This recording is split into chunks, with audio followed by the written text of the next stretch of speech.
get this camera right. examples of what happened with us. Yes, about to give my man a transformation. He's back in the If I want to building. build my credit, You want to keep the I beard can go down? get I can go get a wanna take it secure down credit now? card for Yeah, $500.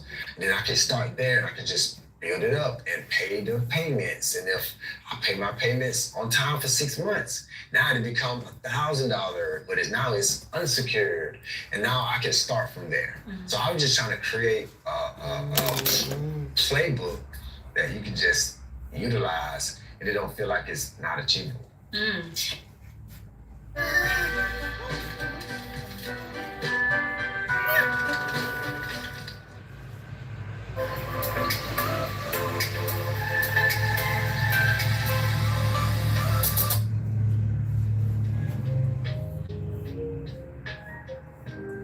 Obtén 20 viajes gratis al mes con mi programa Live de Metro. Visita el enlace para obtener más información y ver si calificas. Here at Living Spaces, we understand the joys and challenges of working from home. To be successful, you need great quality products at amazing prices, like the Austin Executive Desk for just $7.95. Our product team works directly with trusted factories to design office pieces that we offer for less. You can explore over 50 desks with coordinating bookcases, file drawers, and office chairs, and design your perfect workspace. We even offer free shipping as soon as next day, so you don't have to wait. Get inspired and save only at Living Spaces. Living Spaces. And in that book, I believe you might have referenced like the Jewish community and how they built their wealth. Yeah. Can you elaborate more on that? So it's crazy because it's called the Jewish Phenomenon. Okay. That's the name of the book. So I'm reading the Jewish Phenomenon while I'm writing the book. Okay. So I think it was like 2021, December, I spent like 3 weeks in Jamaica writing the book. So for like every day, I would wake up, go work out, go to the beach, and I would write at the beach. Then I would come back and I would check my phone. But while I was writing, before I would start writing, I would read the Jewish Phenomenon. Why did you pick up that book? Chaka Zulu, Ludacris managed Jeff. So Chaka and Jeff managed Ludacris. And I'm sitting down at dinner with Jeff one day, and he was like, y'all need to read the Jewish Phenomenon. And he's like this super New York guy, right? And I was like, so I wrote it down and I ordered it on Amazon. And it had just been sitting in my book bag. And I was just trying to find inspiration because at the time I'm like, man, I'm not an author. I just want to figure out how to get this information to people because I'm learning things that are not taught. And they're not taught in none of the books you're gonna read. I'm learning these in real time. I'm like, why isn't this in a book? So I couldn't really find inspiration because I'm not an author. So I just started reading the first book that I put out of my book bag. It was a Jewish Phenomenon. And from there, the underlining theme for the cultural playbook was delayed gratification. And that's how I got the inspiration to write the book. I said, this book is gonna be about delayed gratification, underlining discipline, work ethic, time in. And through the Jewish Phenomenon, I learned about these loan facilities that the Jewish community has built for their community where you can go take a loan out interest free and just pay it back. And I was like, man, that's basically the community that we're building. And so that's kind of like where the Jewish Phenomenon come from and how it's referenced in cultural. When you say the community that we're building, as in within your ecosystem or just in the wider? Yeah, in our ecosystem. Okay, Yeah. in culture. Yeah, coach. So it started with like Lost Kids. So Lost Kids and Brent's, success birthed a lot of millionaires. Producers, Brent himself, mainly the creators, like mainly the producers. Because Brent would write out his music, but he would use producers. And they would get really great royalties from the music. And as the music got more and more popular, they would just start making more and more money. So if they've done what they were supposed to do, all of them should be millionaires. I love that. Culture stands for Can Our Leverage Teach Us Real Equity? Yeah. What does that mean? So historically, in the music business, you sell off your ownership of your music before it even has value. And so the concept was, if we realize that if you have an idea, you have leverage. It doesn't matter how much it's worth. So our leverage, once you learn about it, that's teaching you how it can get you equity, right? Your idea. Yeah, so your idea to create music, learning how to create music, the music comes out, that's your equity. If you sell that before it, realize into something, then you're not really leveraging your equity. So we're just taking all these different informational things and we're asking the question, can our leverage teach us real equity? Our meaning the community, right? So if we pool money together and we go invest into a project, rather that's a real estate project, rather that's a new artist, rather that is whatever it is, we put the money together. So to go and buy equity. And that's ownership aspect. That's so interesting. So I think I read out a stat on one of our previous podcasts, which was like between the Jewish community, I think it's like money exchanges itself 26 times between the community. I think the Asian community was probably like in the 10s, let me just say like let's say 12 times. And it was like within the black community, money exchange is I think once for at least the community. And it birthed a whole discussion in the comment section about like why is it that we don't do a lot of community pooling together. And a lot of people were saying that we don't trust black people. This is across all different black people from the UK, black people in America, that there's a lack of trust with, let me specify to diaspora, so I'm not going to be talking about like if you're in Africa or whatever, because I don't think those statistics would apply, but that there's a lack of trust between each other within the community. What would you say about that? I don't agree. I don't agree there's a lack of trust. You're not going to tell me that a black kid from Chicago trusts Walmart. He'll be treating niggas right to say. What it is that like sometimes we having places to go. When you think about growing up in the hood, right? I still like, if the I black think people everybody's coming for you. Yeah, if the that's black true. people own the Because I mean, look, I've been a barber, bro, for 30 years. You know what I mean? So I know how to build clientele. I know how to do this shit. Right. But the thing was, I would have stayed over there, but he was just a greedy guy, and he was just hating. Like, I'm like, bro, everything to do with Oh shit. like, all right, check having it. the information or the, And niggas the charging me guidance to $1,000 say, a month to work there, $250. hey, right? we're gonna So I found this spot. This spot only $1,400 a month for a whole shop for myself. because Right. Can't go You know wrong. what I'm It's saying? And then busted beneficial across to the the street black for my community. cigar the now. So I black was like, community dollar. and then, I'm still a good circulate dude. I even offered him, like, yo, in the you black want to be a community part of what I'm doing? because You the feel me? system that was built So, knows that if black people have the equal playing field, then they can compete. They need Asians, whites, whatever he's an race you want asshole. to put You it don't in, know. because You of the think makeup everything about him. of And Black American. The we don't moment wanna- you see like, Black that's the problem with black Americans people. We don't want that to have build the infrastructure, Right. right? This is going It's on historically Brooklyn. it's We all just be happened going over that multiple way. times. It just got burnt Oh, down. Brooklyn. So like, it's not So about what- we don't Yes, it trust is. each other. What? The one on Right, Brooklyn. because trust is Oh, I don't earned. know. You don't like I don't trust targeting the right thing, right? But if I need to go and get some, I feel it. you know, You know, I'm it's gonna go just there that type of because shit, it's man. actually We there. can't It's never it's build it's nothing together, human man. We always gotta be muscle memory Yeah. action, right?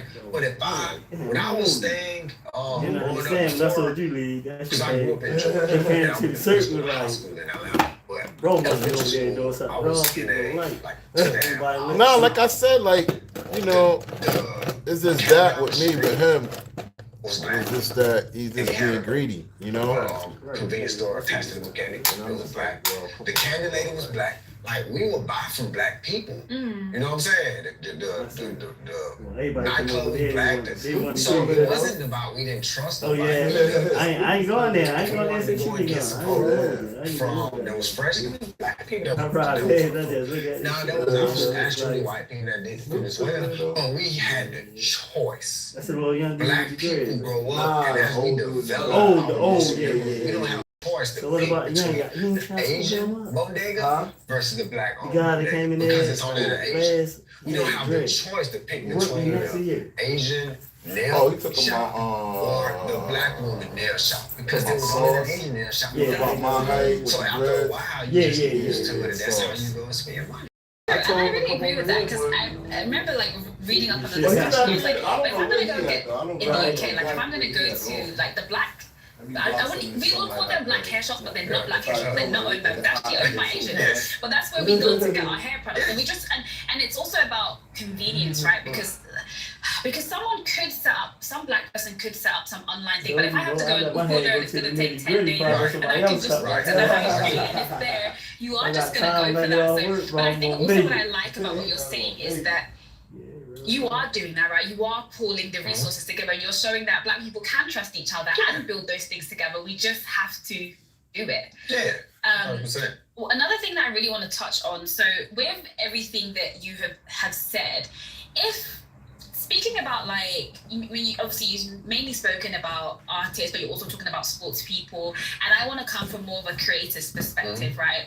A lot of what we are doing, in my perspective, and I think it would also go for sports people, is I would say that your earning curve, if you don't have the right structures in place, can peak and then it can fall very drastically. So if you think about a footballers, I'm going to use football, soccer, because that's what we know, right? Let's say maybe you have maybe you play for 10 years, 20 years, even if it's up to 20 years, which I don't really think is the average, that's still, a career can last 50 years. Where our retirement age in the UK is up to 70, you start working at 20, that's 50 years. So your earnings are sort of concentrated in a short period of time. And if you're a creator, for example, and I was I watched YouTube when it was emerging. Right. And I saw a lot of the early YouTube creators. And now a lot of them people are doing Uber now. They were making a kid 5 years ago. Now they're doing Uber. Now they're thinking, should they go back to school? Now they're doing OnlyFans. They're struggling because they had money at one point, but the structures, they don't own anything. They had all that money. They thought they would continue to make money in the way that they did, and now they're struggling. So with your expertise and you're working with sports people, whatever, what are the things that you do where if you're in a business where you're the face of the business, like I'm doing this podcast, how do you then create a sustainable business around it that can survive if you don't want to be the face, or at least that can have monetary structures that are going to last longer than the hype? Two things.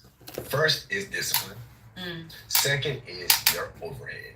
Okay. Right? Because what ends up happening is when you don't come from money, there's so many things that you want. So you're growing up seeing things can't have them, and as soon as that money hits your account, if you don't have that discipline, if you don't have that plan, if you haven't been doing the research, right? I would say less window shopping, more research, right? Because when you window shop and you don't have it, you just want it. Yeah, I'm not saying that you're wrong for wanting it, right? I think to your point, if I am looking at it, I'm like, man, I just started making $10,000 a month on YouTube. What we're going to do This is break it crazy. down, I'm gonna figure out how do I time. sustain this?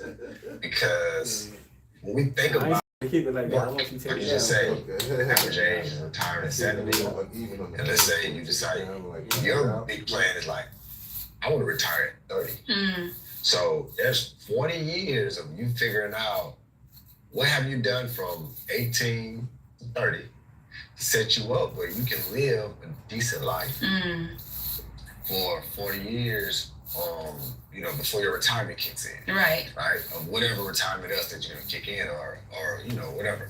And I think that for creators, they have to look in and ask so many questions and do so much research, because when that money starts coming in, you have to say, okay, this is not coming from an asset. This is actually earned money. Like, I gotta go out and earn this money. If I don't do this show, if I don't answer the phone, this is not real residual income, right? So I have to know that where am I gonna start putting this money in so it can kind of gain me interest, right? Exactly, yeah. Or You want what to can keep I all of this, buy? or you want to bring it? And the You want to take some of it off leveraging down here? of not Yeah. having the infrastructure. The reason why we was able to sustain for so long, because I was so hell bent on having a resource and the research and the infrastructure. So once I found the infrastructure system, I was like, now I can build a business on this because it's gonna pay everybody directly. I don't have to do no upkeep on the asset. You know, all thing I have to do is just market. That's it. What's an example of this that you're talking about? So we have a distributor called STEM, where STEM puts all our music out on DSPs, right? They charge us a pretty low rate compared to the market, and they pay everybody directly. So I don't have to get all the money myself and then go and pay a business manager 5% to go out now and pay everybody, right? So when I get my money, all of the expenses are already taken out of it. Because all of the producers been paid, marketing people been paid, A&R's been paid, everybody get paid directly. So everybody get paid at the same time on the same day, right? Even the artists. That's not how it's set up in the music business, right? It's usually the label get the money, and then they sit on the money. They do the calculations on how much everybody owes, right? But we didn't do none of that. Everybody didn't say, I want to get paid up front. Everybody said, we're going to get paid on the back end. So when it started to work, everybody was already, their shares already built in. It's already, technology is already taken over. So now it's turnkey. Some of the producers, they don't have to work with, they don't have to go chase down a bunch of artists. They can literally say, man, I'm gonna make X amount of dollars a month. It's been like this for the last 6 years. It's been up and down, highs, it's crazy, lows, it's still great money. And now I can go back to school, or I can, you know, my girl just opened this cafe, it's doing well. I can just go and run the cafe with her. And we got, now this money is coming in. I can diversify the money that's coming in from my works that I did 3 years ago, 5 years ago, whatever the case might be. You're driving and out of nowhere, boom! Hurt in a car accident. Now you got medical bills, car repairs, and you gotta deal with that insurance company. Boom! The problems keep coming. We help people in this situation every single day, and we've recovered hundreds of millions of dollars for our clients. Call us. We're the Law Brothers! Call 1-800-222-2222. That's 1-800-222-2222. When you hate your job, you get bored. When you're bored, you shop online. When you shop online, you buy taxidermy squirrels. When you buy taxidermy squirrels, hacks happen. When hacks happen, What the your data gets leaked. When your data gets leaked, Ron steals your identity. When Ron steals We're your doing a identity, comedy thing over here every second and fourth he Tuesday. takes everything. It's all live, Don't man. let Ron take your All taxidermy. right. Protect Yeah, your it'd be funny as hell, bro. If you like comedy, you Yeah. should come If you're the through. creator, if you're the It's free face, too. You what don't gotta can pay you do? nothing. Yeah. Oh, for real? Yeah, It is So is free, it yeah. discipline? And then what was the second? Managing your overhead. Because everything I'm talking about is the face, right? Like, because that money is coming in, and it's coming in because you're being active with your face. Right. So when it comes in, you just gotta know, I have to put this money in things that's gonna make money, right? So that's the stock market, rather that is, you know, trying to acquire, you know, a rental property. You gotta figure out what the cash business is that don't call for you to use your face to make the money. You can use your face to market the business, right? But nobody would know that you own it until you say, hey, I own this too. You know what I'm saying? Yeah, I think of like Jason Derulo. Like last song that I remember from him is like What You Say, which was like, I don't know how old I was, but he's always popping up as like someone who has done extremely well, and he talks about owning like a car wash business or this business and that business. So that's quite cool. What else did I want to ask you? So if I was to ask you, how did you get rich? What would your answer be? I would say that how I was able to acquire, you know, the amount of revenue that you would consider a person being rich is through ownership of IP and developing my marketing skill sets. So me learning marketing, learning how to market, and having an IP that I helped build, that I had ownership in, or that I have ownership in, and learning how to market that. You know, that is really truly how I was able to change my life, because I developed marketing skills. And through those marketing skills, that encompassed digital marketing, that encompassed traditional marketing, that encompassed like, just the storytelling that comes with it, and actually, knowing how to connect the dots together from like a marketing strategy. So not only just knowing how to like run ads, not knowing how to go and buy billboards or geo-targeting, your digital ad campaign, but actually having a marketing strategy that people will be interested in from a brand perspective. Outside of like my faith in God, like those skill sets that I learned over time was what really helped me generate wealth. And you leveraged a lot of, I guess, the money you were making from, being a talent manager working in the music industry, working in sports, and you've become an investor. So you're an angel investor. You've invested in a fund. Can you speak a bit more about like what that whole strategy was and like what you do? So it's funny because COVID happened. I was telling you about it. This money started coming in, and so I was like, man, we're gonna have to pay a lot of taxes. That's like the first thing I thought about, because it wasn't doing anything to kind of write anything off. So my business partner Brent at the time, and he's probably still figuring it out now, he don't really know about investing into like private equity startup companies. And at the time I didn't know either. But I knew Troy Carter, who was a mentor, and we was working with them, and he was launching a new distribution company.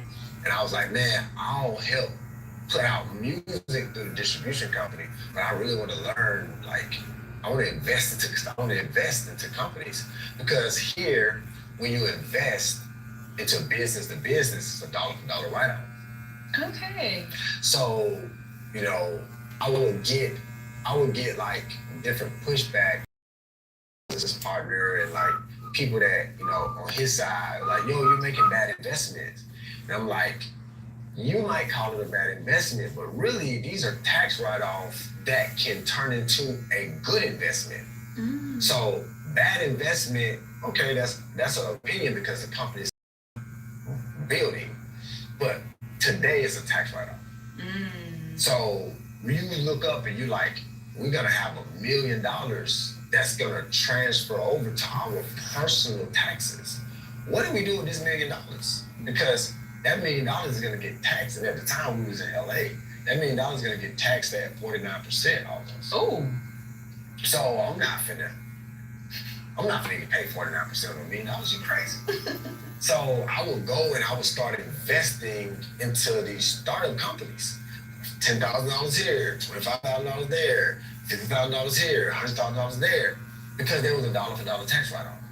So regardless if it works or not, I have the opportunity, and now it's education, right? So I'm like celebrity capital, and then I would go and meet with the founders, and they would be like, we really like how you see the business. Would you be interested in being on the board, or would you be interested in investing in yourself? So I'm like, yeah, I invest as well, but I don't want to not invest with my partner, because although he don't know this world, I don't want him to miss the opportunity if it works. So investing started as like a tax shelter strategy. And I got educated through that process. That's so good, because in the UK, I'm not going to get into it, but we have this scheme, which is SEIS and EIS, which is also like a tax write-off. And I remember a lot of the Americans were commenting on that episode saying, oh my God, we need something like this in the US, but you guys do have that. Is it across America or like certain states? No, people just don't know. Education. Because ordinary income is the worst income to have in the United States of America. And ordinary income is basically W-2 income. You're working for an employer because the employer gets tax benefits from you having 401ks, for you being a W-2. So they're gonna pay the taxes out of your money to make sure you pay the taxes, because there are benefits from that, right? You get way more tax breaks when you're a business owner, right? It's not, you don't get as many tax breaks as a W-2 employee getting ordinary income as you would get as a entrepreneur, contractor. Everything you're doing to build your business is a write-off.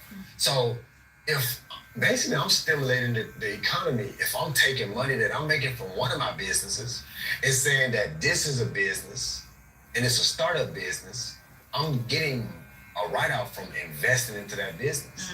And so a lot of people don't know it because they're not full-time into it, and they don't have to like create these tax strategies because they getting their money taken out of their check regardless. So that's how it started. It started as, this is a tax shelter because I would rather try to make $1 million, a bunch of bets that add up to $1 million and pay Uncle Sam $1 million. I love that you guys call it Uncle Sam. And you mentioned previously that you invest into renewable energy.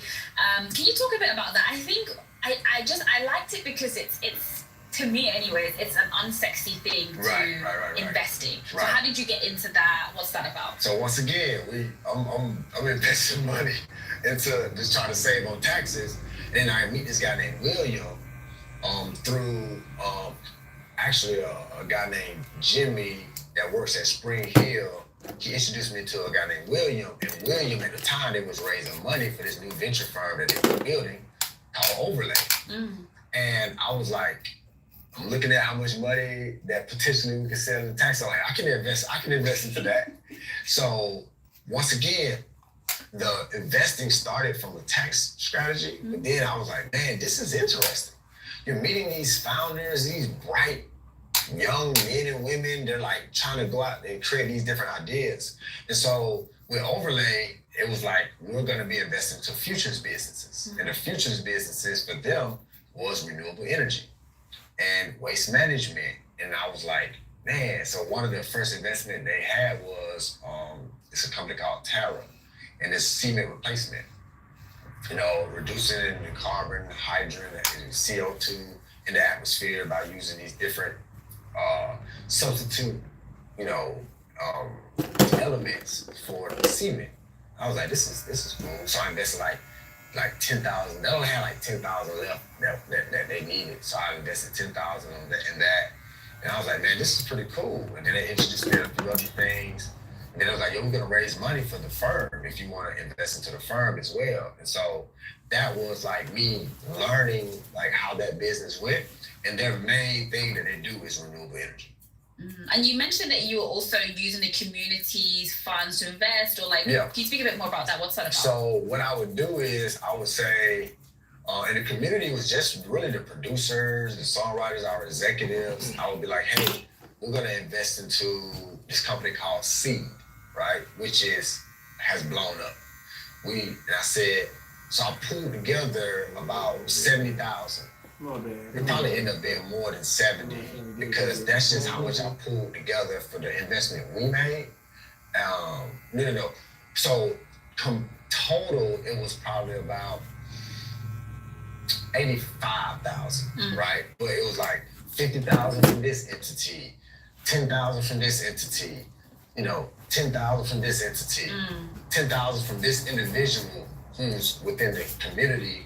And so we just all put the money in, but it's like subscribe to these different entities or humans. And I mean, when that company probably is valued at $1.2 billion today. Wow. And when we got in the value of it was like 127 million.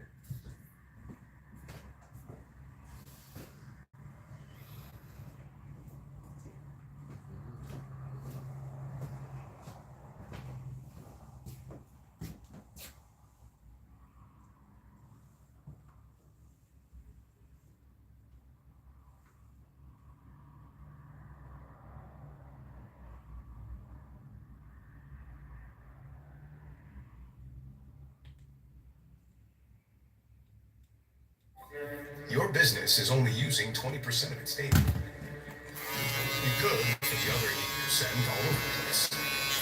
You can find it in one place, one spot.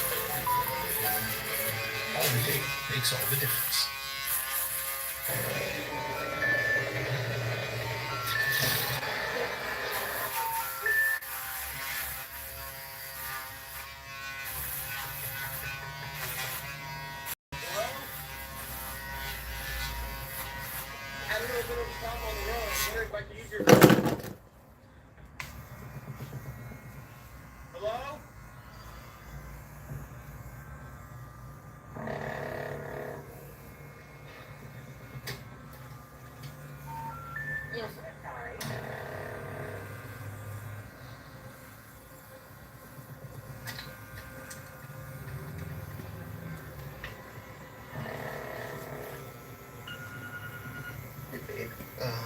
Look, I'm really sorry that we got disconnected earlier, but some things happened.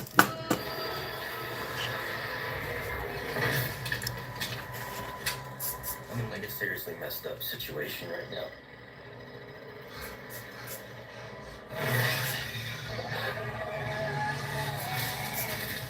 And it looks like there's a chance that we might not get to talk to each other again.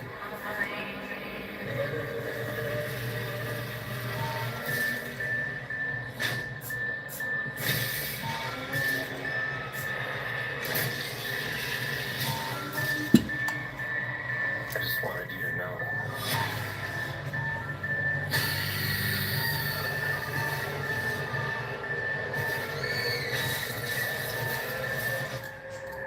I love you.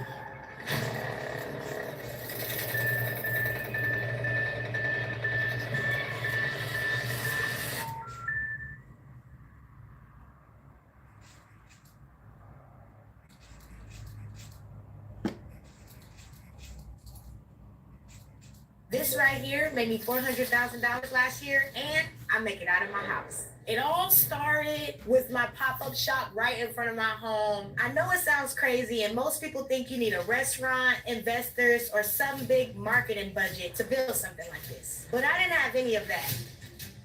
Today is a crazy day. Not only am I going to show you what a day in my life looks like, but I'm also going to show you how you can build this business right now, literally from your house. In a day, we bring in anywhere between 300 orders or more. My phone is already blowing up with delivery orders right now.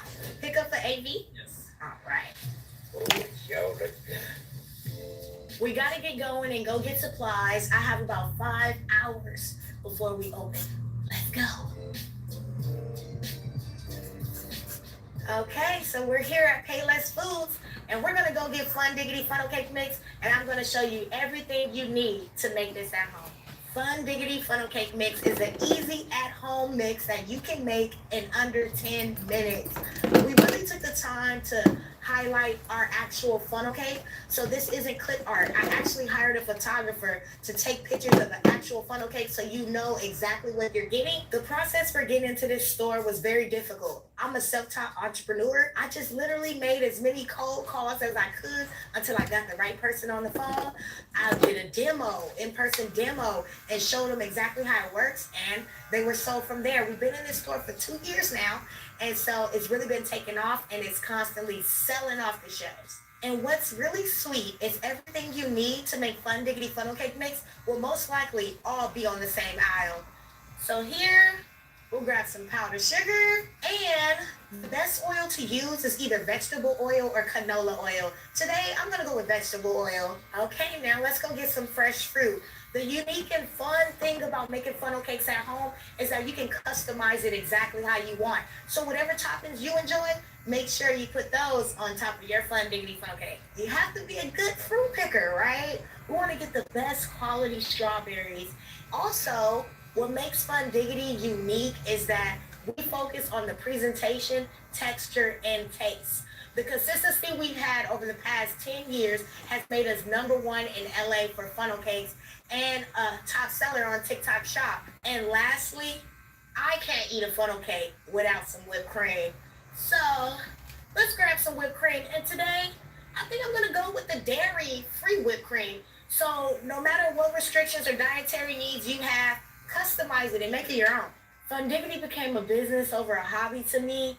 Probably within the first month, people were coming out like crazy and word of mouth was spreading. And I realized I could take this seriously and to the next level and really bring a funnel cake experience to people everywhere. So everything we needed cost about $30. Not too bad. You can find Fun Diggity Funnel Cake Mix in Payless Foods, Miracle Market, Smoke for Less. We're also on TikTok Shop and on our website, fundiggity.com. Right now, Fun Diggity Funnel Cake Mix is pulling in about $111,000 on all of the channels I just spoke about. Let's go make these funnel cakes. It's about to be a Fun Diggity day. All right. So first, you'll need Fun Diggity Funnel Cake Mix, You're gonna need any toppings of your choice, whatever you desire. You're gonna need a Swifter. You're also gonna need some tongs so that we can flip the funnel cake so that it's golden brown on both sides. A bowl of your choice, a whisk to whisk the funnel cake mix.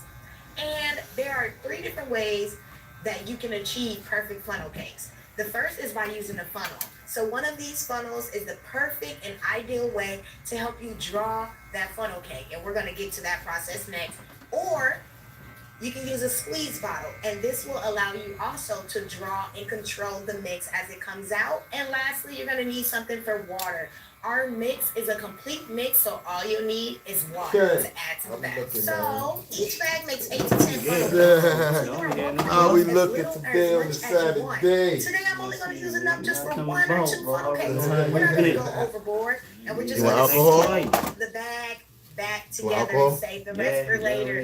This will give me about 1 to 2 funnel cakes, maybe even 3, depending on how generous you are. Let me just So shake you next up a step, I'm little gonna bit. grab some water. And what I like to say is less is always more, right? We can always add to the batter, but we can't take away. So you want to gradually pour the water and whisk little by little.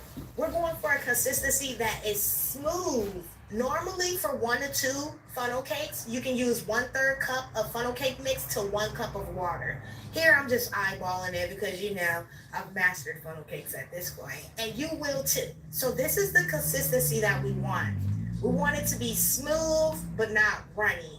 No bubbles, no lumps, because what the funnel is going to act as is it's basically going to act as a pen or a marker. You are a funnel cake artist right now, so you're going to use this to draw the funnel cake. And I have a really cool